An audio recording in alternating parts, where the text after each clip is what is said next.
Assalamualaikum warahmatullahi wabarakatuh. Hai guys, welcome back to my YouTube channel. Perkenalkan, nama saya Nisrina Enia Putri, NIM 222100263, Prodi Perbankan Syariah dari Universitas Alma-Ata. Di sini saya akan menjelaskan materi tentang hibah dan hadiah untuk memenuhi tugas fikih muamalah dengan dosen pengampu Bapak Zidni.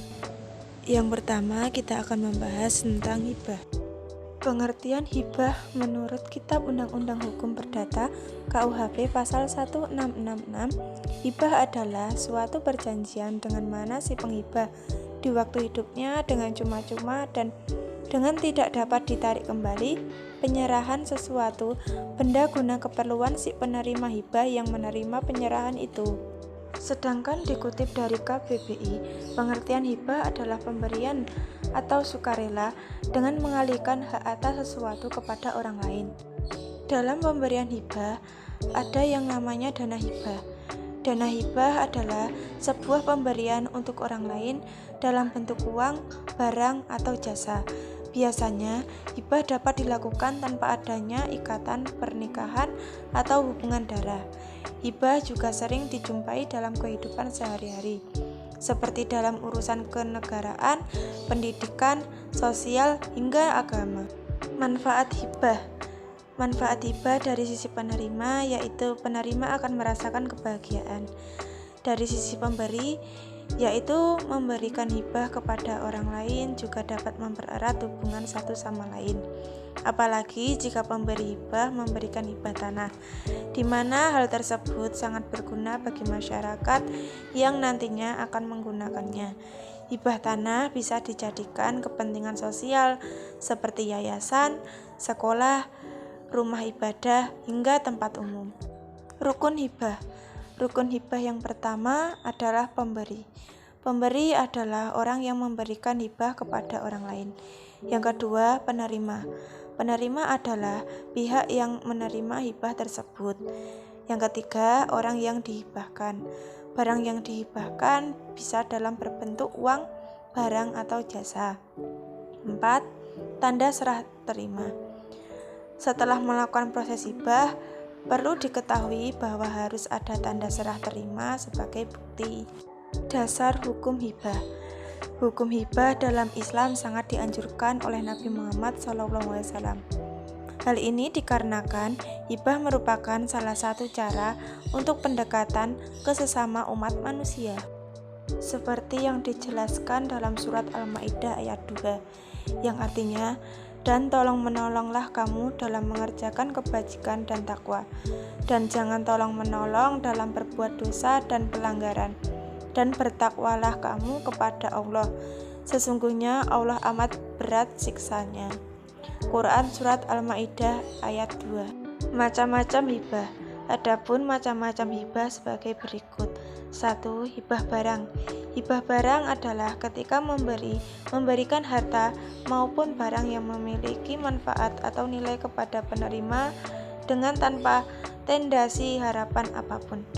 Contohnya, seseorang menghibahkan sepeda motor, mobil, pakaian, dan sebagainya.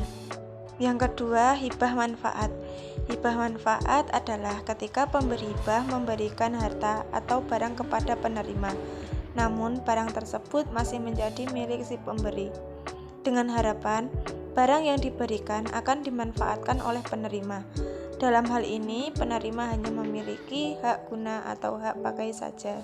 Syarat-syarat sahnya pemberian hibah. Adapun syarat-syarat sahnya pemberian hibah antara lain: 1. Penerima hibah sudah dewasa dan cakap melakukan tindakan hukum. 2. Pemberi hibah memiliki harta atau barang yang sudah ada untuk dihibahkan. 3. Pemberi hibah dan penerima hibah bukan merupakan suami istri dalam suatu perkawinan. 4. Penerima hibah harus sudah ada pada saat penghibahan terjadi. Nah, yang kedua, sekarang kita akan membahas tentang hadiah. Apa itu hadiah? Hadiah adalah sesuatu yang diberikan kepada orang lain tanpa adanya timbal balik atau kompensasi secara langsung. Tak hanya berupa barang, Hadiah juga bisa berbentuk lainnya, seperti uang tunai dan juga jasa.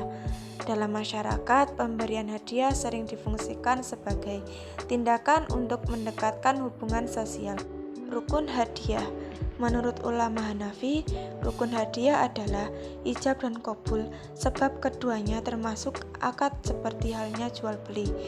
Dalam kitab Al-Mabsut, mereka menambahkan dengan qotbu atau pemegang atau penerima. Alasannya, dalam hadiah harus ada ketetapan dalam kepemilikan. Adapun yang menjadi rukun dalam hadiah yaitu 1.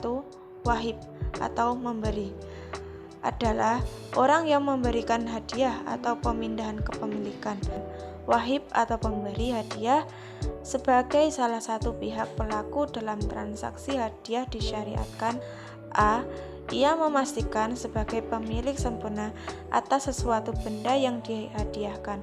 Karena hadiah mempunyai akibat perpindahan hak milik, otomatis pihak pemberi hadiah dituntut sebagai pemilik yang mempunyai hak penuh atas benda yang dihadiahkan itu. B. Pihak pemberi hadiah mestinya seorang yang cakap bertindak secara sempurna, yaitu balik dan berakal. Orang yang sudah cakap bertindaklah yang bisa dinilai bahwa perbuatan yang dilakukan adalah sah, sebab ia sudah mempunyai pertimbangan yang sempurna. Yang kedua, mauhublah atau penerima. Karena hadiah itu merupakan transaksi langsung, maka penerima hadiah disyaratkan supaya wujud dalam artinya yang sesungguhnya ketika akad hadiah dilakukan. Oleh sebab itu, hadiah tidak boleh diberikan kepada orang yang masih dalam kandungan. Dalam persoalan ini, pihak penerima hadiah tidak disyaratkan supaya balik berakal. Kalau sekiranya penerima hadiah belum cakap bertindak ketika pelaksanaan transaksi, ia diwakili oleh walinya. Yang ketiga, mauhub atau barang yang dihadiahkan adalah barang yang dihadiahkan kepada penerima hadiah. Adapun syarat dari mauhub atau barang yang dihadiahkan yang akan diberikan yaitu 1. Benda yang dihadiahkan tersebut memastikan milik yang sempurna dari pihak pemberi hadiah. Ini berarti bahwa hadiah tidak sah bila sesuatu yang dihadiahkan itu bukan milik sempurna dari pihak pemberi hadiah. 2. Barang yang dihadiahkan itu sudah ada dalam arti yang sesungguhnya ketika transaksi hadiah dilaksanakan. Tidak sah menghadiahkan sesuatu yang belum terwujud. Yang terakhir adalah sikhat atau ijab dan qabul. Dalam pemberian hadiah yang menjadi sasaran ialah kepada sikhat dalam transaksi tersebut, sehingga perbuatan itu sungguh mencerminkan terjadinya pemindahan hak milik melalui hadiah. Ini berarti bahwa walaupun 3 unsur pertama sudah terpenuhi dengan segala persyaratannya, hadiah dinilai tidak ada bila transaksi hadiah tidak dilakukan. Syarat-syarat hadiah.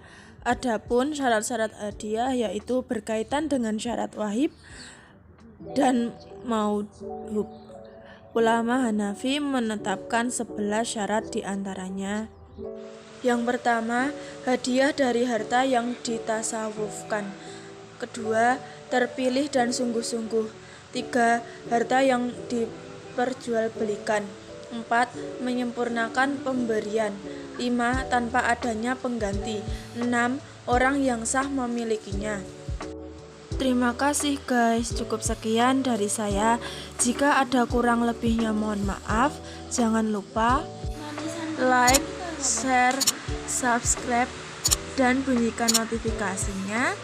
Dan see you. Assalamualaikum warahmatullahi wabarakatuh.